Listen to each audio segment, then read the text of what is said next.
India has successfully set a record by launching 104 satellites into orbit at the same time.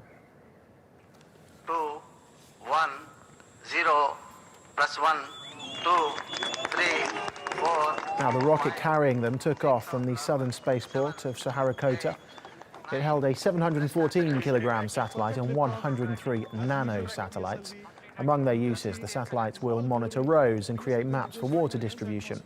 Most of them are owned by the United States. Russia held the previous record by launching 37 satellites in 2014. Well, for more on this, TRT World's science reporter Saurav Roy joins us now in the studio. It's quite a sizable jump from that Russian number to this latest launch by India. What does this mean for the Indian Space Agency?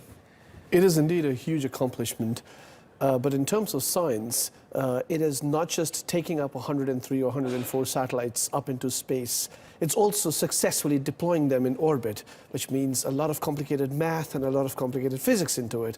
And that by itself is a huge accomplishment, to have 103 satellites being deployed in formation, such that all of them, as you rightly said, are nanosatellites. All of them are flying together in a formation in unique orbits. That by itself is a huge accomplishment.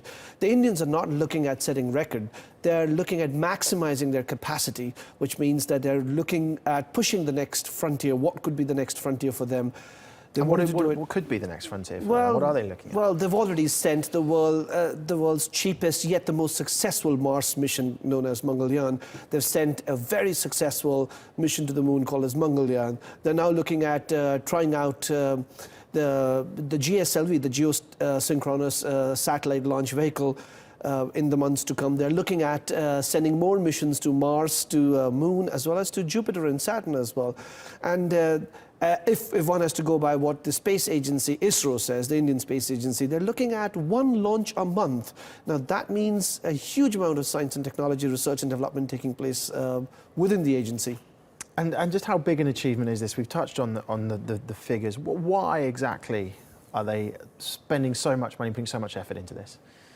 Because it's, like I said earlier, it's not about the money. It's testing your capacity versus your knowledge of science. Now, we all know that there are many space nations who have the ability to send rockets as well as satellites into space, but ISRO, the Indian Space Research Organization, is by far the most successful space agency, given the fact that it hasn't had any major or any massive failures in the last 10 years. It has had some of its accomplishments, some of them minor, some of them major, but yeah, this is a huge accomplishment for them in the long run. Okay, fascinating stuff. Saurav Roy, thank you very much as always.